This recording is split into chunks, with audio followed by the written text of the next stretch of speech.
Let's move on to climate change news.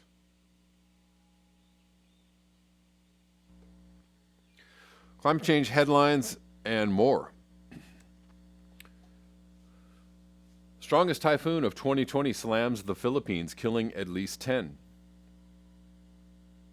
There is a rising number of hurricanes, typhoons, tropical storms, severe rain events, weather events.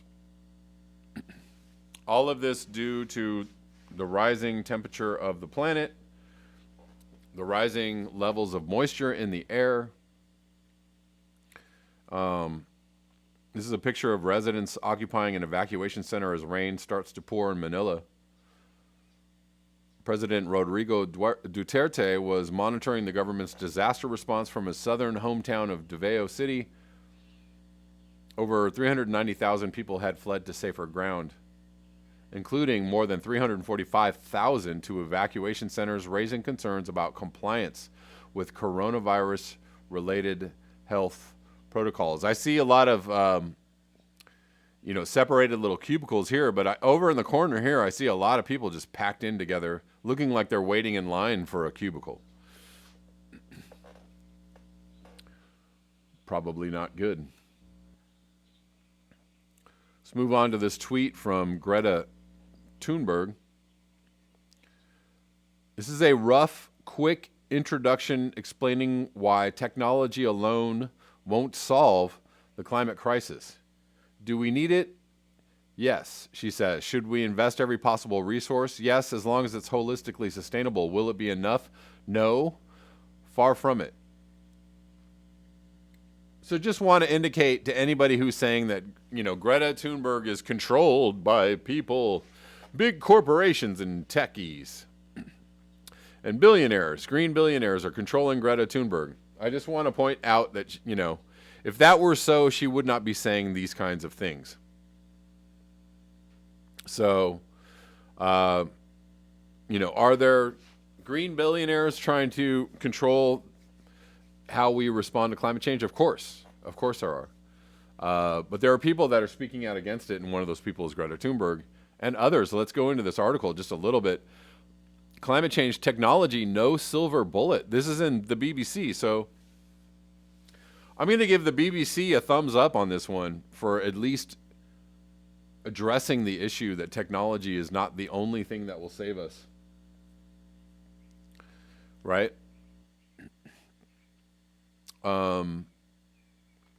Sorry about that. And I want to go into this a little more in depth. Can we trust the silver bullet of technology to fix climate change? The Prime Minister seems to think so. In a speech due soon, he is expected to pledge his faith in offshore wind power, solar, carbon capture, hydrogen, clean cars, and zero-emission aviation. Again, Boris Johnson is not Donald Trump, right? So Donald Trump isn't... Maybe this is just the result of being British or living in a, slightly higher... I don't know what you'd call it, higher awareness or more advanced awareness around climate change country. But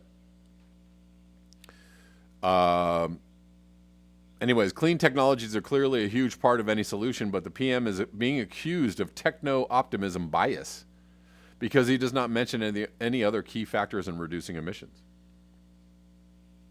Interesting.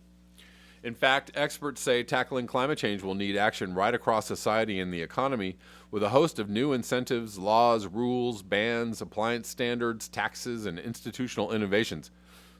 Ooh, that sounds slightly scary.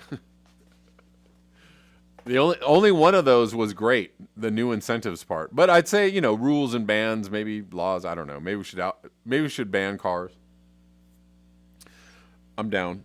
I'm down for banning cars. Because then everybody would have to be a part of the solution. If you ban cars, everybody would have to be doing something else. Oh no, freedoms. What about our freedoms? They also warn that citizens' behavior must shift, with people probably driving and flying less. Probably. How about absolutely? These right here, driving and flying less, should be ahead, first in the queue. And eating less meat and dairy produce, also high on the list. In other words, when it comes to cutting carbon emissions, there's no silver bullet. It's more like a silver buckshot. But Boris Johnson still seems to have a bandolero stuffed with technologies resembling silver bullets. Let's see whether they'll go with a bang. Nice verbiage there. But of course, all political leaders are going to go with the technological, renewable route to solving climate change first. Why are they going to do that? Because it involves profits. It involves keeping the economy going just as it is, or some semblance of the economy just as it is. It doesn't mean retooling or reshaping or degrowing the economy on any level. So they're going to go with those things first.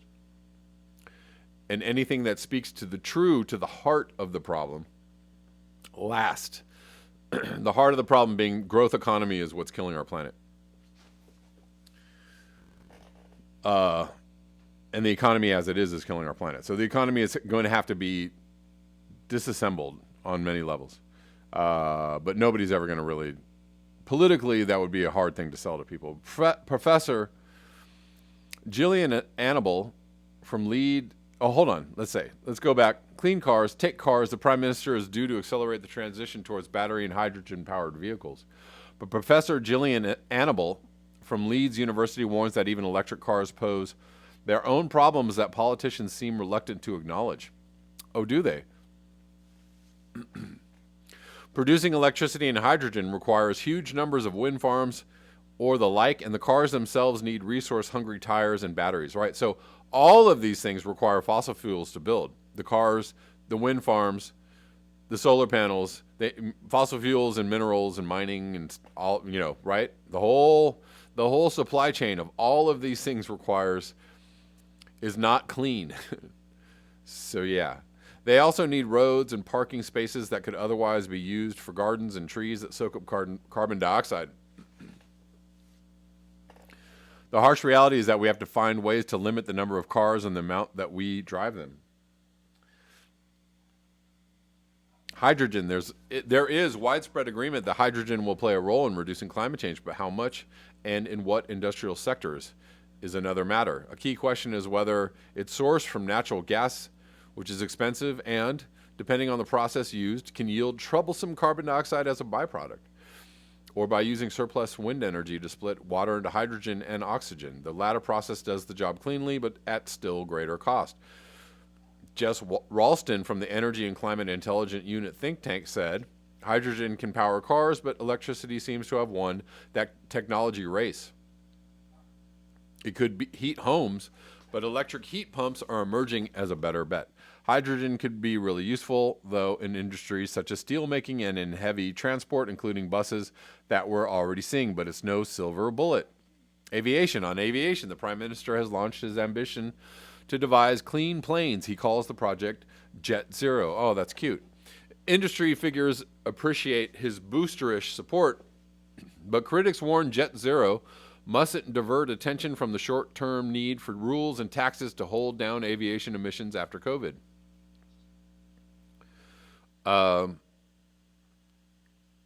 Here's I'm going to just insert a little good news headlines here. British Airways owner cuts flight numbers again. Yay. The Climate says, thank you. Almost 900 airport jobs cut blamed on COVID-19. The Climate says, thank you. Sorry about your jobs, guys. Kate Hewitt from Aviation Environment Federation told us, no zero carbon technology options are currently available for commercial aviation. I'm going to read that again. No zero carbon technology options are currently available for commercial aviation. You do the math. She explains planes use masses of energy. Batteries aren't powerful enough except for tiny planes, and we can only produce biofuels sustainably in small quantities. And I would just say, I'm going to add no. We need a major rollout of radical new technologies, and we need the capacity to remove remaining aircraft emissions from the atmosphere. So, yeah. And you also need to remove the airplanes themselves from the atmosphere quickly.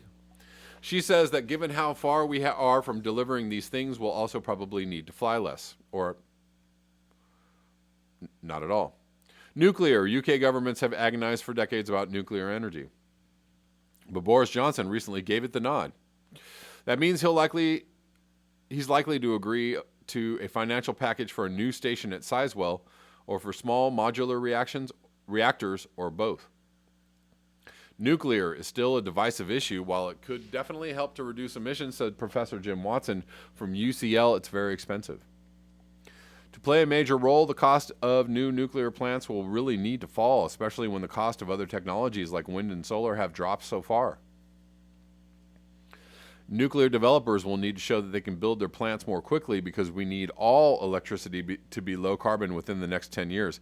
Ooh, I'm going to say that's a bad idea. To build very quickly a bunch of nuclear plants. Because, they're going to be super safe, right? If we build them as fast as we can. And they're only addressing the cost and not the dangers of nuclear. So I don't know. A big hole in this section of the article. He agreed that many reactors might bring down costs, but said it was far too soon to be certain. Capturing carbon. The Prime Minister has professed himself an evangelist for the technology that captures carbon dioxide as it is emitted from factories and power stations, and either stores it in underground rocks or uses it for new chemicals. 2 decades ago, it was touted as a climate savior, but it's very expensive and has never taken off. The main climate authority, the Intergovernmental Panel on Climate Change, says the technology must be used to capture the emissions from trees being burned for energy. What? Hold on. Okay. This way, the plants suck carbon dioxide out of the atmosphere, and the emissions are buried, helping to turn climate change. That just what? Hold on. So the trees have captured the carbon, and you're gonna burn the trees, and then you're gonna suck. Whatever. That just didn't make any kind of sense. I know somebody out there, some high-level scientific brain out there, can tell me how this is all just very scientifically feasible, but on the surface, it sounds, well, not very smart to me. It's known as bioenergy with carbon capture and storage, or BECCS. The IPCC's Professor Jim Skia says there's a potential problem, quote unquote. He explained if the trees are grown on land that would otherwise be used for producing food, then there are problems with food security. Yeah. Seems that there's a lot of problems with this whole idea. Sounds pretty shaky. The entire idea on paper just sounds really shaky. If we plant acres and acres of land with the same type of tree, there are implications for wildlife. Of course there are. Silver buckshot. So much for silver bullets, but what about the silver buckshot I mentioned? Well, long list of policies requiring government attention. Excuse me. Standards for new homes, green recovery, food production, planning rules, peat, heat and buildings, meat eating, infrastructure statement. Road building, carbon dioxide and soil, medium-term emissions targets, tree planting, energy storage, industrial strategy, appliance standards, and the comprehensive spending review. Man, there's a lot of things, and I didn't hear one thing about degrowth or compassionate degrowth. Degrowing the economy, degrowing the consumer economy, etc. So none of those ideas were put forward, unfortunately. Seemed like it might have been a good article. Started out okay.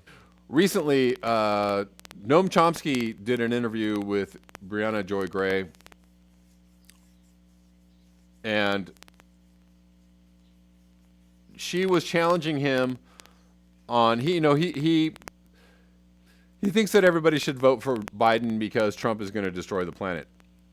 And Noam Chomsky, like other thinkers, journalists, political pundits on the left, has recently discovered the enormity of the climate change problem.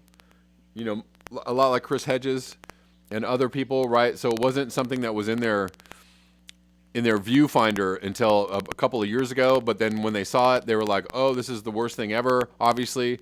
Now, more and more people are moving towards Guy McPherson's view of climate change and then are moving away, right? So that's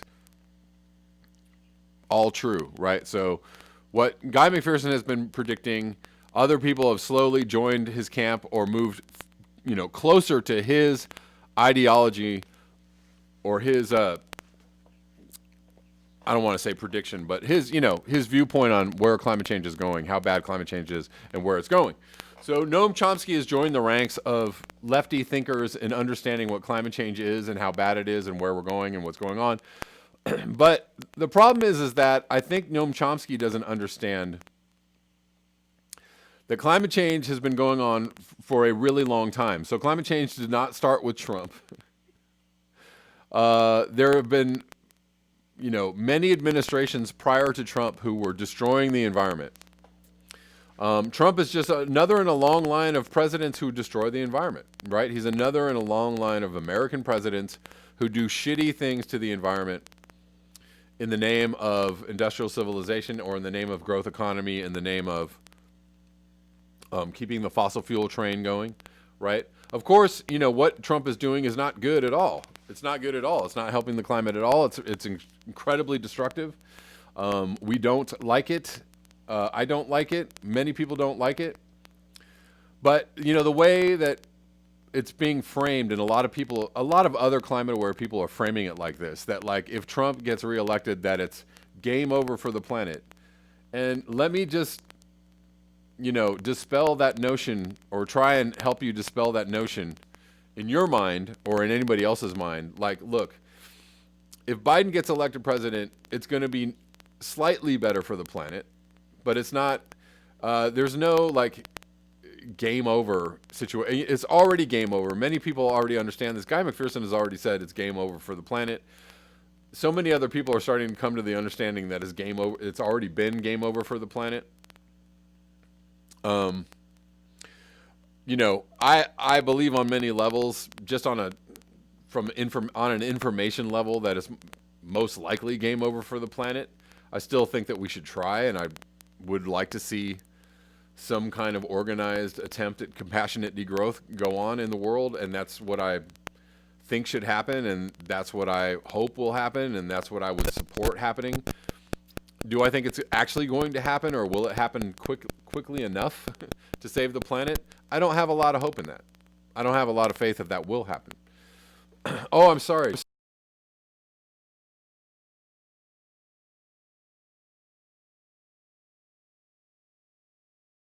Faith that an organized attempt at compassionate degrowth is going to happen. So Noam Chomsky is coming at it with this idea that if Trump gets another 4 years, it's game over for the planet. Most likely it's game over anyways, so this is a little bit of a false equivocation or whatever, but whatever. Let's go into let's talk about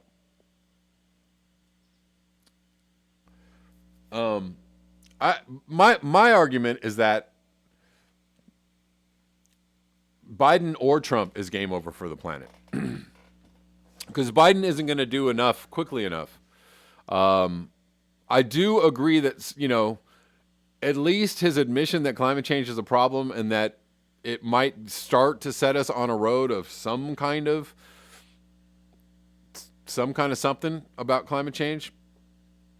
Okay, I'll give him that. But, what I see is that we're going to have 4 years or 8 years of Biden, and it's going to be kicking the can down the road, and we're going to get, very little done on climate change. And he's going to actually stand in the way of serious action on climate change. He will, because he's going to support the fossil fuel companies out of one side of his mouth and talk about climate change on the other side of his mouth. And that is what's going to happen in a Biden administration. And so I don't see it making any difference one way or the other whether Trump or Biden is elected. Anyways, that's just me. But let's go into this, what Chomsky is talking about.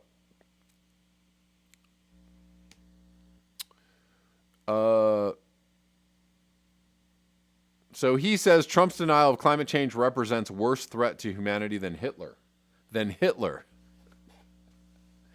Because he's saying that Trump's...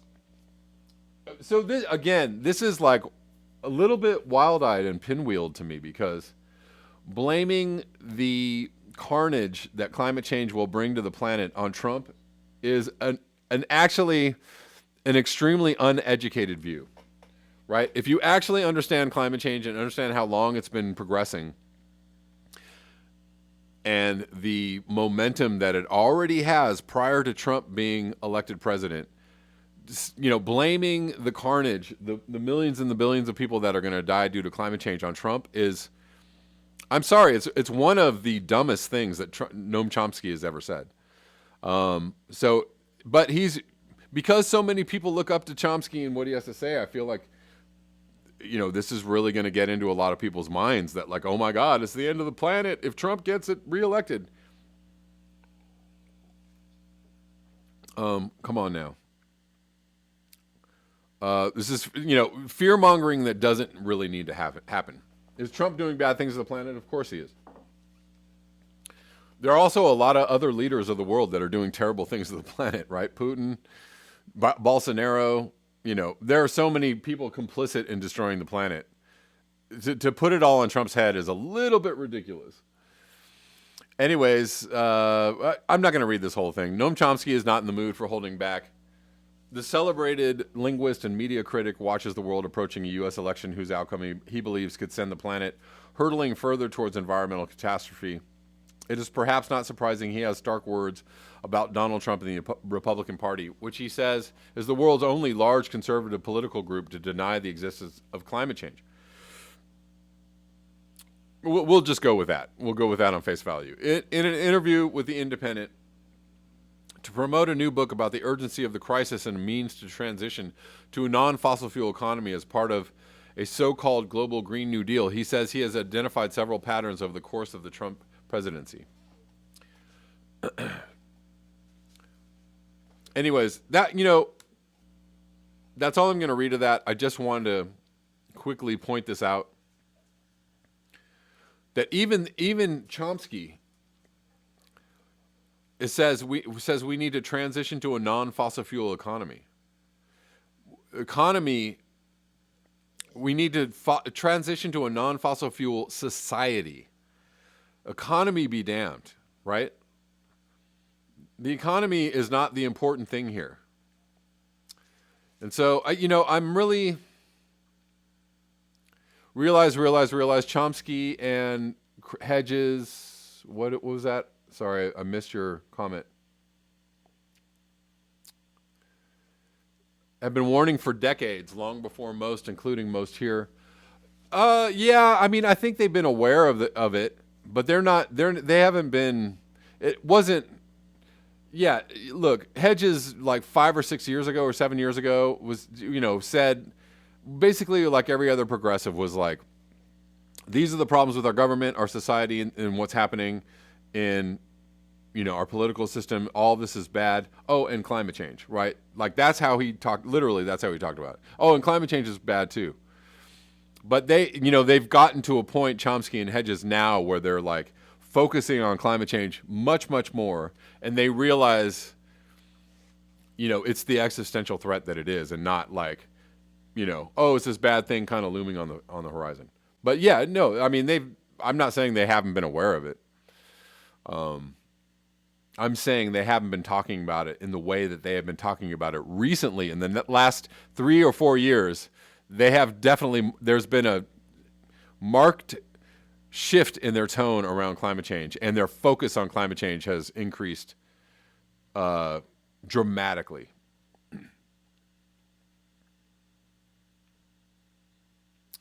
Yes, Muzza, thank you. Muzza, thank you for being here. I appreciate you being in the chats. Muzza says, let's be honest for once. Detroit pollution moved to China. Right. Exactly. Indeed. So yeah, this idea that like it's game over for the planet if Trump is reelected, maybe, sure. It's game over the planet if Biden's reelected too. So, or reelected. He was elected as vice president. Jacob Gordon, as has been said, game over. Keep up the good fight anyways. Rich Diana, ooh, existential question to end the show. The question for me is our species worth saving? Every day I become more undecided. You know what, Rich Diana, I actually am, I'm starting to move into that camp as well. I really don't want to be, that in that mindset, but I've become more and more disgusted with humans and like on so many levels.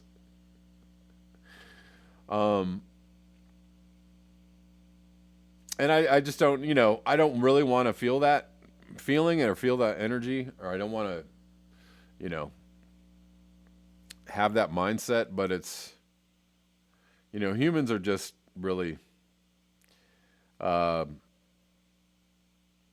don't know. I don't know if they're worth saving. Honestly. Wow, Mashi, the decision is not ours to make. Nature has made that decision already. Well, I don't know. We can go into that. I think humans, if humans could see themselves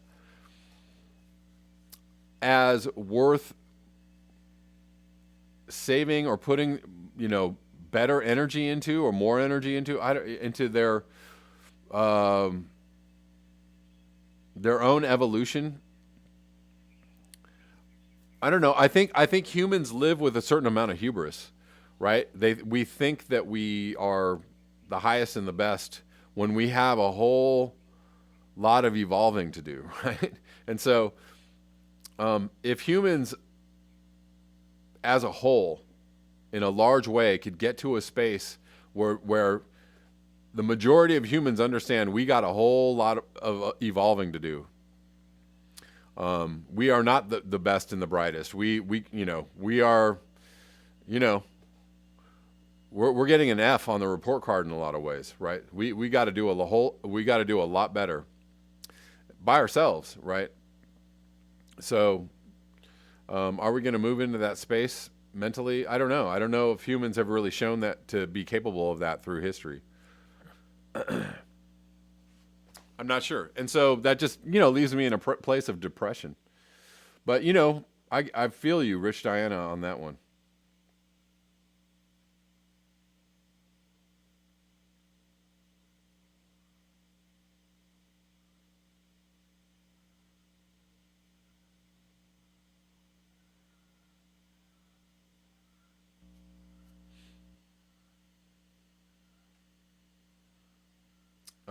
Hold on. I want to read just a couple of comments before I go.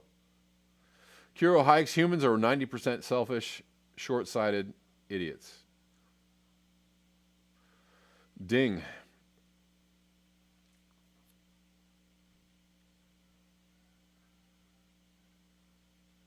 Duncan McCown, if the Obama-Biden administration had had a good environmental record, I would have more confidence. Apart from the Paris PR Accords, all their actions favored the fossil fuel industries, and that's just reality. That's true.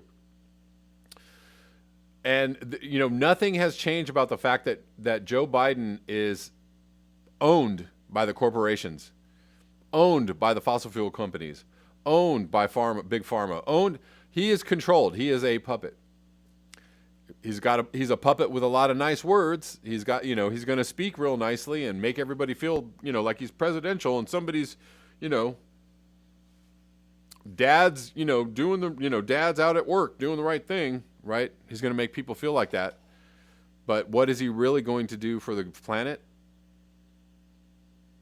Nothing that the corporations don't want. I'll tell you that right now. He will do nothing that the corporations don't want.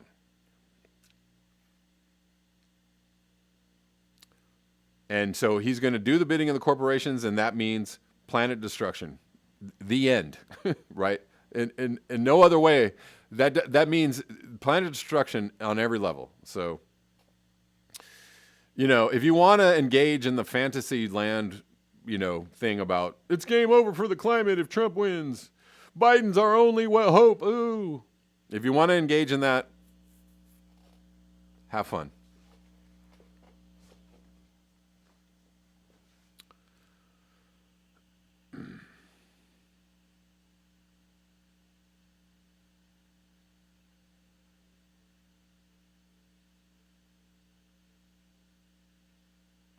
William Dillon, before that, only crickets. Right.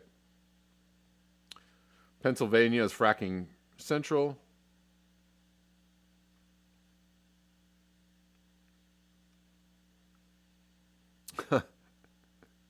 Jacob Gordon with the name. I thought this was going to be about bears. What gives?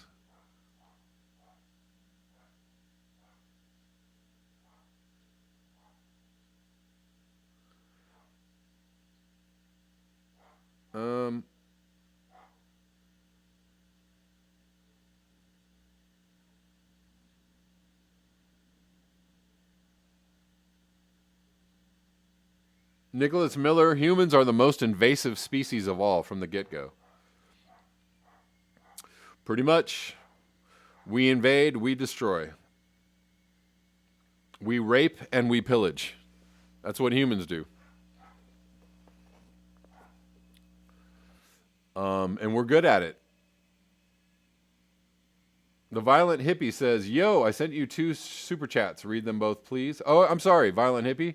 I apologize. Thank you for letting me know. I'm glad I didn't leave the live stream without reading your super chats. They're way back here. Hold on. I don't know if I can find them. Damn it.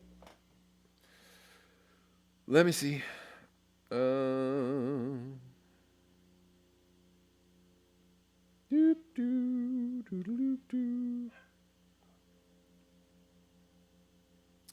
Oh, Violent Hippie.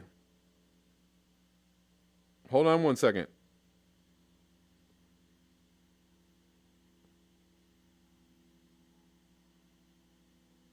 Aha. Maybe I can do that. No. Dang it.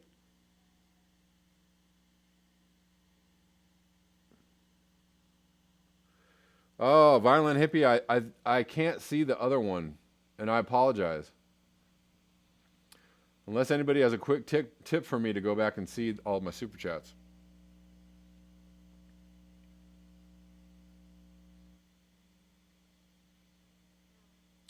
Judy Truitt, humans also create beautiful things. They do.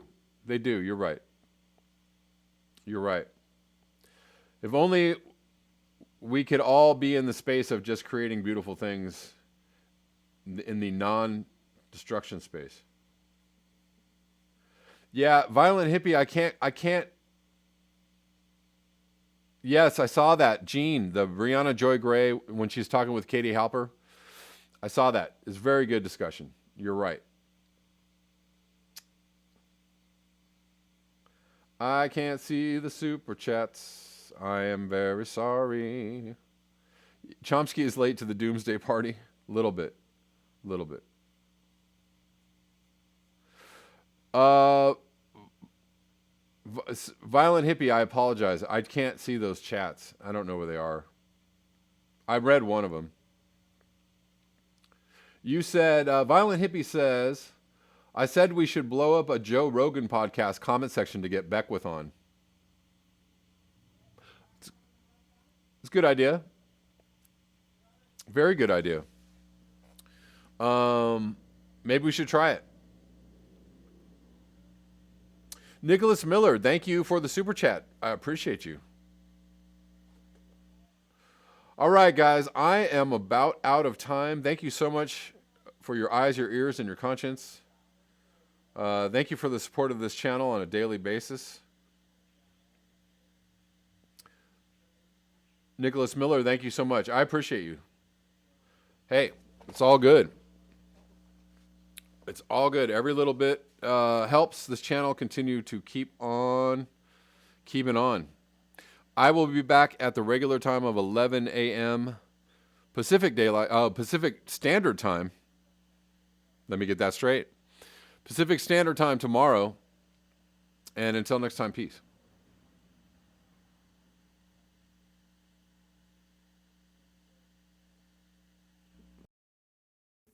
Hey, there are many ways that you can support this channel: PayPal, Venmo, Square, Bitcoin, Ethereum. All the links are in the description box below. You can also support me on Patreon for as little as $1. I post all the live streams there, so you can watch the full live streams at Patreon.